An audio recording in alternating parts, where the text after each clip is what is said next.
अस्सलाम वालेकुम नाज़रीन, एरीज़ ज़ोडिएक साइन यानी बुर्ज हमल से ताल्लुक़ रखने वाले ख़वातीन व हज़रात के लिए साल 2026 का पहला मंथ यानी जनवरी 2026 कैसा रहेगा। एस्ट्रोलॉजिकल पॉइंट ऑफ व्यू से प्लैनेट्स की एनर्जीज कैसी हो सकती हैं, आपको अपनी ज़िंदगी के किन किन शोबाजात में बेहतरी के इम्कानात मिल सकते हैं, कौन से मुख्तसर मुद्दती सितारे आपकी ज़िंदगी को खुशनुमा बनाने में अपना किरदार अदा कर सकते हैं, कारोबारी हवाले से आपको इस माह में कैसी खुशखबरियाँ मिल सकती हैं, आपका हुक्मरान सितारा यानी आपका रूलर मार्स आपके लिए कैसी एनर्जीज ला रहा है, इसके अलावा रूहानी तौर पर आपको कैसी सिचुएशंस का सामना होने वाला है, खानदानी जिंदगी, फैमिली लाइफ, मोहब्बत और लव लाइफ, सोशल और दोस्ताना तल्लुकात, गर्ज आपकी जिंदगी के तमाम तर शोबाजात के बारे में अगर आप अपनी जनवरी 2026 की मंथली हॉरोस्कोप जानना चाहते हैं तो इस वीडियो को एंड तक जरूर देखें। और अगर अभी तक आपने हमारा चैनल फैज़ आलम टीवी सब्सक्राइब नहीं किया तो बराए मेहरबानी इस चैनल को जरूर सब्सक्राइब करें। मुअज़्ज़ज़ एरीज़ ख़वातीन व हज़रात,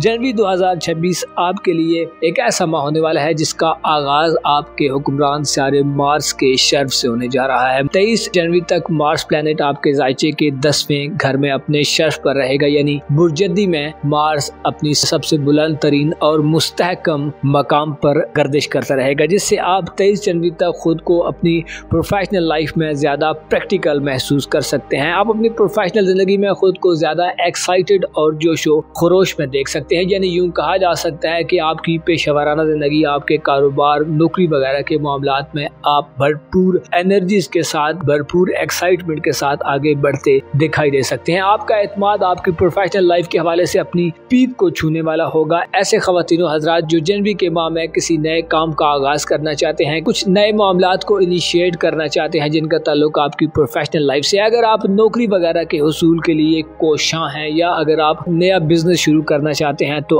आपको मुकम्मल तौर पर मार्स की 7 एनर्जीज का साथ होगा, जिससे आपके लिए कामयाबियों के नए दरवाजे खुल सकते हैं। आप अपने आप को ज्यादा बाअमल महसूस करेंगे, आप बातों से ज्यादा प्रैक्टिकली अपनी महारतों का और अपनी सलाहियतों का लोहा मनवाते नजर आ सकते हैं। आपके लिए 23 जनवरी तक वो वक्त होगा जब आपको अपनी प्रोफेशनल लाइफ में अपना 100% डालने का मौका मिलेगा। आपको सेहत के हवाले से और दौलत के हवाले से दोनों तरफ से खुशखबरियां मिलने जा रही हैं, क्योंकि मार्स की नजरात आपके खाना दौलत पर और आपके ज़ायचे के छठे घर पर यानी आपके खाना सेहत पर साथ होगी, जिससे ऐसे ख़वातीन हज़रात जो अपनी सेहत के हवाले से परेशान हैं, जिनकी सेहत में गिरावट आती जा रही है, जिनको नींद के मसाइल का सामना है, या आपको अगर अपनी खुराक, खाने पीने और डाइट से मसाइल आ रहे हैं तो आप इस सारी सिचुएशन से बाहर निकलेंगे। आपको जिस्मानी आराम और सुकून मिलेगा और आप जाती तौर पर भरपूर जिंदगी गुजारने के अमल में दाखिल होंगे। रूहानी तौर पर भी आपके लिए जनवरी 2026 एक अच्छा माह होगा, क्योंकि आपके ज़ायचे के 12वें घर में 26 जनवरी तक ज़ोल और नेपच्यून दोनों इंतहाई साद एनर्जी में होंगे, जिससे आप अपनी रूहानी सतह को इस माह में बुलंद होता देखेंगे। आपकी रूहानी सतह इस कदर बुलंद हो सकती है कि आपके सामने कई राज फाश हो जाएं। आप जिंदगी की दुनिया की हकीकत को समझने में कामयाब होंगे। आप अपनी जात का अच्छे तरीके से जायजा ले सकते हैं, अपनी जात की खूबियों और खामियों को मद्देनजर रखकर अपने आने वाले वक्त के बारे में मंजर कशी कर सकते हैं, आने वाले वक्त के बारे में प्लान बना सकते हैं। आपको आपके ख्वाबों से अच्छी रहनुमाई मिल सकती है। आपके ख्वाब आपके लिए मुस्बत नौइयत के होंगे। आपके लिए जनवरी का महीना ज़ोहल और नेपच्यून की बदौलत आपको पुख्ता रोई अता करेगा, आपको दूर अंदेशी अता करेगा, आपकी बसीरत और बसारत दोनों में इजाफा होगा, जिससे आप रियलिटीज को अच्छे तरीके से समझने में कामयाब हो सकते हैं। आपके लिए जनवरी 2026 एक ऐसा माह होने वाला है जिसमें आप खुद को एक कंफर्टेबल जोन में दाखिल होता देख सकते हैं। अगर हम आपके तल्लुकात के हवाले से बात करें तो आपके तल्लुकात का सेक्टर इस माह में थोड़ा कमजोर नजर आ सकता है, कुछ खास चमक नजर नहीं आती, कोई ऐसा प्लेनेट नहीं है जो आपको आपके मोहब्बत के रिलेशन, आपके अजीज व अकारिब से तल्लुकात वगैरह में मदद फराहम करता नजर आए, बल्कि आपको थोड़ा संभल कर चलना होगा, क्योंकि प्लूटो आपके ज़ायचे के 11वें घर में आपको सोशल सतह पर एक नए दौर में दाखिल करने जा रहा है। आपको अपने पुराने तल्लुकात से दूरी का सामना हो सकता है आपको अपनी जिंदगी में ऐसे लोगों को शामिल करना पड़े जिनके बारे में आप पहले न सोचते थे। प्लूटो की एनर्जीज आपके ज़ायचे के 11वें घर में दरमियाने दर्जे की होंगी, जिससे आपको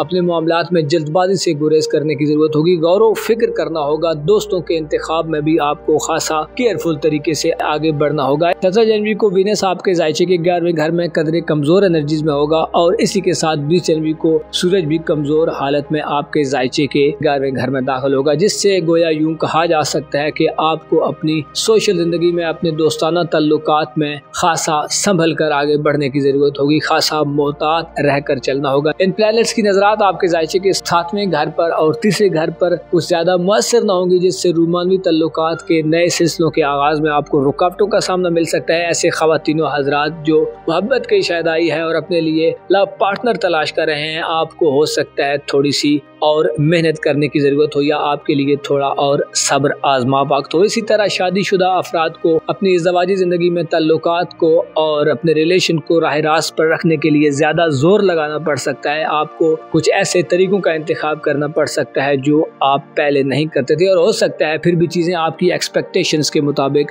उस तरह से स्मूथ अंदाज में आगे न बढ़े जैसे कि आप तवक्को रखते हैं। इस माह में जुपिटर का रेट्रोग्रेड भी जारी रहेगा, जिससे आपको अपनी खानदानी जिंदगी में भी हो सकता है आसानियां न मिले, यानी आपको अपनी खानदानी जिंदगी में, फैमिली रिलेशन में मसाइल का सामना हो। विरासती मामलात, जमीन जायदाद के तनाज़ात, घर के हवाले से घर के माहौल को बेहतर रखने के लिए आपको रुकावटों या ताखीर वगैरह का सामना हो सकता है। चीजें आपकी मर्जी के मुताबिक आगे बढ़ती शायद नजर न आए। इसी तरह ससुराली रिलेटिव्स के साथ ताल्लुकात को बेहतर रखने के लिए भी आपको थोड़ा जोर लगाना पड़ सकता है। आपको चीजों को स्मूथ अंदाज में आगे बढ़ाने के लिए, एक फ्लो में आगे लेकर जाने के लिए अपने जज्बात पर काबू रखकर अपनी रूहानी सलाहियतों से मदद लेकर फायदे मिल सकते हैं, क्योंकि मुश्तरी का रेट्रोग्रेड मुसलसल आपकी फैमिली लाइफ में, ससुराली जिंदगी में रुकावटें पैदा करता रहेगा। आपको ज्यादा मेहनत और ज्यादा एफर्ट करनी पड़ेगी, आपको आउट ऑफ द बॉक्स जाकर कुछ करना होगा, तब आप वो हासिल कर सकते हैं जो आप अपनी फैमिली लाइफ में हासिल करना चाहते हैं। वसीयत के मामलात, कानूनी मुकदमात और ससुराली रिश्तेदारों से ताल्लुकात में भी आपको थोड़ा संभल कर चलना होगा। वो कि आपके लिए दौलत के हवाले से, रुपए पैसे के हवाले से मार्स का शर्फ अपनी मुस्बत एनर्जीज देगा, लेकिन आपको मतला किया जाता है कि यूरानस आपके जायचे के दूसरे घर में यानी खाना दौलत में रेट्रोग्रेड की हालत में रहेगा, जिससे इंटरनेट, ऑनलाइन और टेक्नोलॉजी से मुतल्लिका पैसे के मामलात में आपको मोहतात रहकर आगे चलना होगा। पैसे की तरसील में आपको मसाइल का सामना हो सकता है। लेन देन में खुद को अप टू डेट रखें, अपने लेजर्स को, अपने खातों को बेहतर रखने की कोशिश करें। लिखाई पढ़ाई के जरिए मदद हासिल करें ताकि आप अगर कोई बात जिसका ताल्लुक आपके लेन देन या माली मामलात से हो उससे आप भूल न जाएं या उससे आप गफलत न बरतें, और अगर कोई गफलत बरती भी जाए तो आपके पास रिकॉर्ड मौजूद हो जिसे देखकर आप चीजों को मेंटेन कर सकें। 26 जनवरी से यानी महीने के आखिरी हफ्ते में नेपच्यून आपके जायचे के पहले घर में आ जाएगा, यानी आपके अपने बुर्ज में दाखिल होगा, जिससे आपको अपने एतकादात पर गौर फिक्र करने की जरूरत होगी। नेपच्यून बुर्ज हमल में कुछ ज्यादा बाकुवत नहीं होता, जिससे आपको अपने किरदार को वाज़े रखने में, अपने मामलात को बेहतर करने में खासी मेहनत करने की जरूरत होगी। हो सकता है आपकी शख्सियत गैर वाज़े और धुंधली दिखाई दे। आपके अकायद और नजरियात में भी 26 जनवरी के बाद से बदलाव पैदा होना शुरू हो सकता है। मुअज़्ज़ज़ एरीज़ ख़वातीन हज़रात, आपको